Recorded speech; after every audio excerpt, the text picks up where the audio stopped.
नमस्कार, मैं राहुल मिश्रा दक्ष education live से फिर आप लोगों का एक बार स्वागत करता हूं। सरकारी नौकरी की ना होगी टेंशन जब हो दक्ष में एडमिशन। मैं राहुल मिश्रा यहां आपके सामने एक बार फिर एक नए वीडियो के साथ मौजूद हूं, मतलब एक नए वैकेंसी के साथ। जी हां, बिल्कुल सही सुना आपने, एक नए वैकेंसी के साथ मैं आपके सामने हाजिर हो रहा हूं। जी हाँ, एक नया वैकेंसी बैंक का, बिल्कुल सही सुना आपने। एसएससी सीजीएल के बाद बैंक भी फॉर्म में है।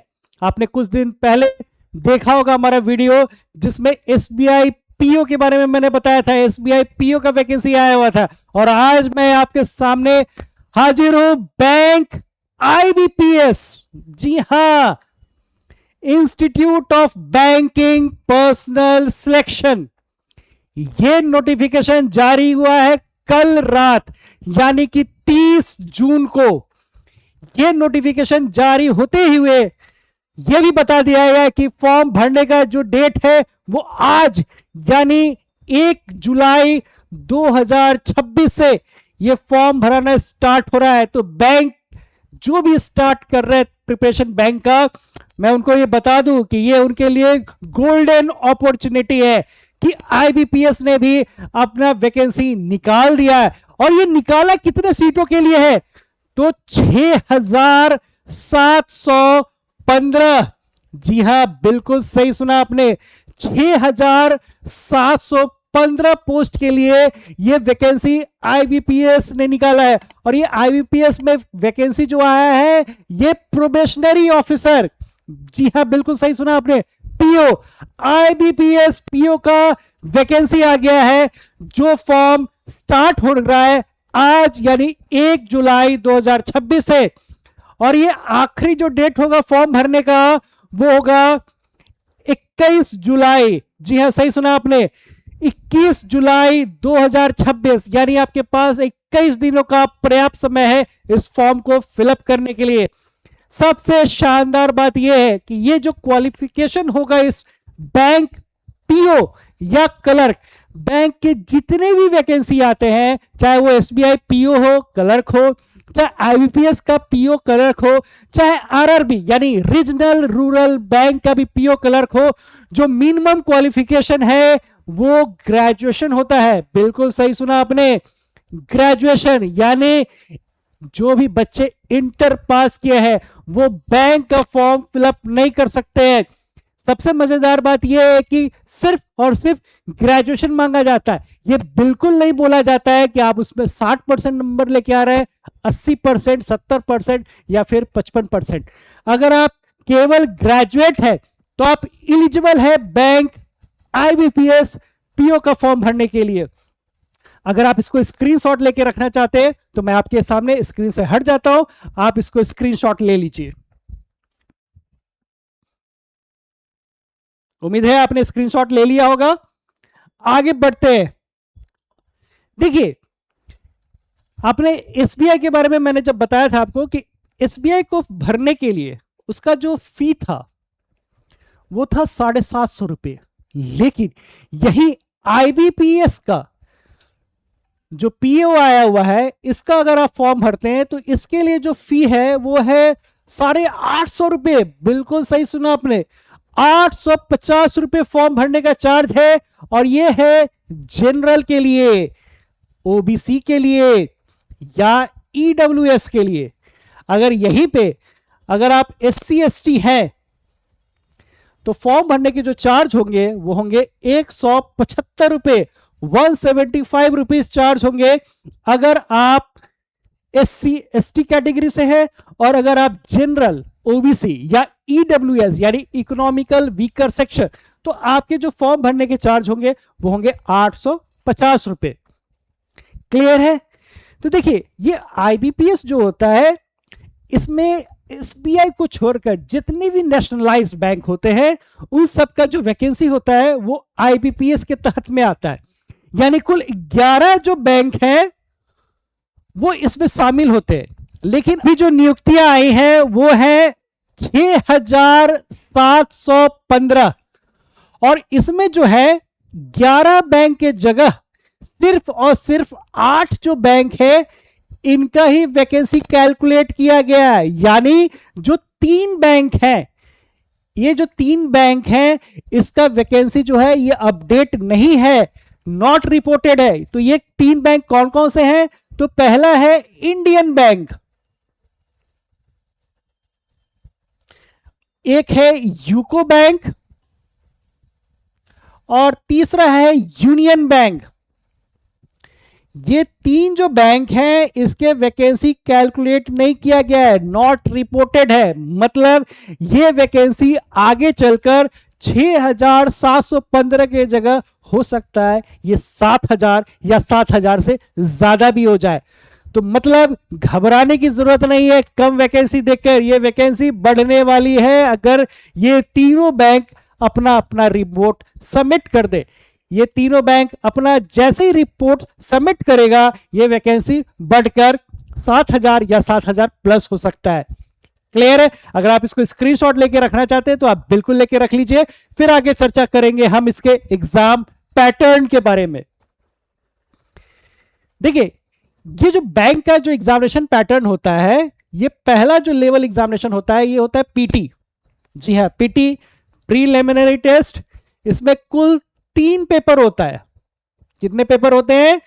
कुल 3 सब्जेक्ट। कौन कौन से? English, maths and reasoning. ये कुल 3 पेपर होता है। इस तीनों पेपर में क्वेश्चंस, नंबर ऑफ क्वेश्चंस कितने होते हैं भाई? 30 क्वेश्चंस। मैथ्स में 35 क्वेश्चंस और रीजनिंग में भी 35 क्वेश्चंस। कैलकुलेट करेंगे आप तो ये 100 क्वेश्चंस आपके होंगे। कितने होंगे? 100 क्वेश्चंस होंगे। भाई मार्क्स कैसे है?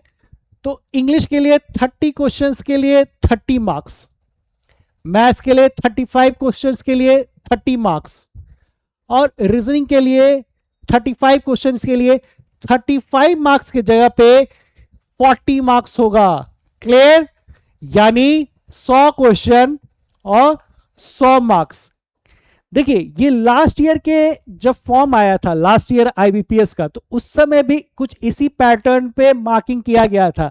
लेकिन जब बच्चे एग्जामिनेशन देने गए तो उन्होंने कहा कि नहीं भैया, सारे क्वेश्चन के वैल्यू सेम थे, एक एक नंबर का था, इसलिए 30 क्वेश्चन 30 मार्क्स, 35 क्वेश्चन 35 मार्क्स और रीजनिंग भी 35 क्वेश्चन 35 मार्क्स। लेकिन यहां पे इस बार भी यही चीज देखने को मिला है कि English, math, reasoning 30 question 35 question 35 question, marks 30 and reasoning को ज्यादा तवज्जो दिया गया है।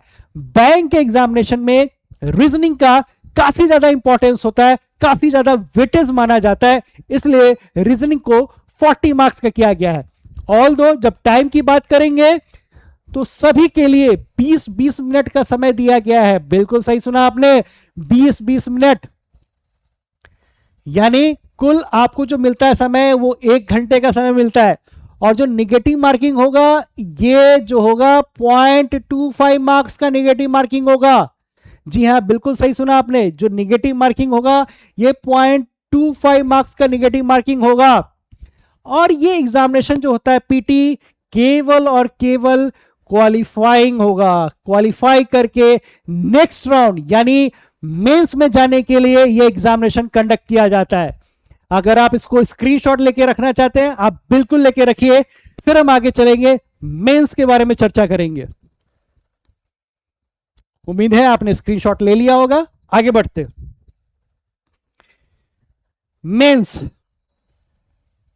देखिए बैंक में जो रिजल्ट आता है वो मेंस और इंटरव्यू के हिसाब से ही होता है। जो मेरिट लिस्ट बनता है वो मेंस और इंटरव्यू के बेसिस पे बनता है, यानी मेंस ही मेन है। मेंस में क्या क्या पूछा जाता है वो आप देख लीजिए। यहां भी कुल 4 सब्जेक्ट पूछा जाएगा। बिल्कुल सही सुना आपने, 4 सब्जेक्ट। भाई कौन कौन सा सब्जेक्ट है? इंग्लिश। इसमें क्वेश्चन कितने पूछे जाएंगे? तो 40 क्वेश्चन पूछे जाएंगे। कितने क्वेश्चन? 40 क्वेश्चन। मार्क्स कितना होगा भाई? तो ये 20 मार्क्स का होगा। कितने मार्क्स का होगा? 20 मार्क्स का होगा। सेकेंड पेपर रीजनिंग, और कंप्यूटर इसमें ऐड होगा, रीजनिंग के साथ कंप्यूटर। यहां भी 40 क्वेश्चन होगा। मार्क्स कितना भाई, तो 60 मार्क्स का ये एग्जामिनेशन होगा। रीजनिंग का वैल्यू 60 मार्क्स, 40 क्वेश्चन 60 मार्क्स। इसके बाद डीआई, जी हाँ बिल्कुल सही सुना आपने, डीआई मैथ्स यानी डेटा इंटरप्रिटेशन, बिल्कुल। यहां भी आपसे एग्जाम में 40 क्वेश्चन पूछा जाएगा, 60 मार्क्स का ये भी एग्जामिनेशन होगा। क्लियर है? और लास्ट में होगा इकोनॉमिक्स और banking terms. Economics banking terms current affairs जो होता है वो चौथे सेक्शन में होगा। यहां आपसे एग्जाम में कुल 50 क्वेश्चन पूछा जाएगा और ये मार्क्स होगा 60 मार्क्स का होगा। मतलब अगर आप कैलकुलेट करेंगे तो 170 क्वेश्चन आपसे पूछा जाएगा मेंस में। मार्क्स कितना होगा, 200 मार्क्स का ये एग्जामिनेशन होगा। समय कितना मिलेगा, 2 घंटे 40 मिनट, 2 घंटा 40 मिनट का समय दिया जाएगा। क्लियर है? अगर आप इसको स्क्रीनशॉट लेके रखना चाहते हैं आप बिल्कुल लेके रखिए, क्योंकि इसके बाद चर्चा करेंगे डिस्क्रिप्टिव पेपर के बारे में। बिल्कुल डिस्क्रिप्टिव, काफी इंपॉर्टेंट सेक्शन है डिस्क्रिप्टिव। देखिए ये जो डिस्क्रिप्टिव है, यहां पे 2 क्वेश्चन आपसे पूछे जाएंगे एग्जाम में। कितने क्वेश्चन पूछे जाएंगे, 2 क्वेश्चन। रहता क्या है, तो एसे और कॉम्प्रीहेंशन रहेगा। बिल्कुल एसे एंड कॉम्प्रीहेंशन रहेगा। ये 25 मार्क्स का एग्जामिनेशन होगा। कितने मार्क्स का होगा, 25 मार्क्स का। बिल्कुल सही सुना आपने, 25 मार्क्स का होगा ये एग्जामिनेशन। और समय कितना मिलेगा, तो 30 मिनट्स। कितना समय मिलेगा, 30 मिनट्स। तो अगर आप कैलकुलेट करेंगे तो 2 घंटा 40 मिनट वहां पे था आपके पास समय, और 30 मिनट्स यहां है आपके पास समय।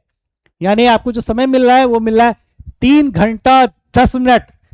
बिल्कुल 3 घंटा 10 मिनट का समय आपको मिल रहा है। जब आप इसको पास कर जाएंगे तो नेक्स्ट राउंड जो होगा वो होगा आपका इंटरव्यू का। बिल्कुल सही सुना आपने, इंटरव्यू भी होता है यहां बैंक के एग्जामिनेशन में। और ये इंटरव्यू कितने नंबर का होगा, 100 मार्क्स का होगा। कितने मार्क्स का होगा, 100 मार्क्स का होगा। ये काफी इंपॉर्टेंट पार्ट होता है। जब आईपीपीएस ने ये जो वैकेंसी निकाला है आज से, तो इसने क्या कर दिया है कि एग्जामिनेशन डेट उसको तो नहीं कंफर्म किया है, लेकिन एग्जामिनेशन कब होगा, किस महीने में होगा, इसने ये बता दिया है कि एग्जामिनेशन जो होगा पीटी का, ये आपका अगस्त के महीने में होगा। कब होगा, अगस्त के महीने में होगा। सितंबर में आपका रिजल्ट घोषित हो जाएगा, अक्टूबर के महीने में फिर इसका मेंस का एग्जामिनेशन होगा। मेंस कब होगा, आईबीपीएस पीओ मेंस आपका अक्टूबर में होने जा रहा है। इसके बाद जो इंटरव्यू होगा वो आपका नवंबर लास्ट या दिसंबर में होगा। इंटरव्यू नवंबर लास्ट या दिसंबर में आपका इंटरव्यू हो जाएगा। और फाइनल सिलेक्शन जो है, यानी आपका जो मेरिट लिस्ट तैयार हो जाएगा वो जनवरी में। बिल्कुल सही सुना आपने, जनवरी में आपको ये पता चल जाएगा कि इस बार आईबीपीएस पीओ में आपका सिलेक्शन हुआ है या नहीं। जो कट ऑफ की बात करेंगे, देखिए मैं आपको एक स्कोर बता दे रहा हूं कि अगर आप इतना स्कोर कर लोगे तो आप कट ऑफ में आ जाओगे। देखिए पीटी का कट ऑफ 45 नंबर से लेके 52 से 55 नंबर के बीच में अगर आप स्कोर करके आ जाते हैं 55 नंबर तक, तो आप पीटी क्वालिफाई कर जाइएगा।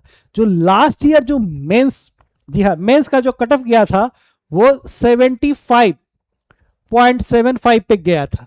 तो अगर आप 85 तक स्कोर कर जाते हैं तो आप उम्मीद कर लीजिए कि आप आईपीपीएस पीओ में आपका सिलेक्शन हो जाएगा। जी हां, इसी मद्देनजर रखते हुए दक्ष एजुकेशन सेंटर में एसएससी और बैंक का एक नया बैच स्टार्ट होने जा रहा है सुबह 7 बजे से 8 जुलाई। बिल्कुल सही सुना आपने, 7 से 9, 8 जुलाई से एक नया बैच स्टार्ट होने जा रहा है और एक और नया बैच 15 जुलाई से सुबह 9 से 11 स्टार्ट होने जा रहा है। अगर आप चाहते हैं 2026 में आप अपना नाम सुनहरे अक्षरों में देखना, अगर आप चाहते हैं कि 2026 के अंत तक खुद को कहीं सेटल करना, तो दक्ष एजुकेशन सेंटर मिठनपुरा चौक मुजफ्फरपुर आइए, विजिट करिए। और अगर आपको चीजें सही लग रही हैं, समझ में आ रहा है, तो आप आज ही अपना रजिस्ट्रेशन कराएं। रजिस्ट्रेशन चल रहा है। तो फिर से मैं बताना चाहूंगा, 7 से 9, 8 जुलाई, 9 से 11, 15 जुलाई आइए, विजिट करिए और खुद को इस बैच में रजिस्टर्ड करिए। तब तक के लिए राहुल मिश्रा को दीजिए इजाजत। Thank you.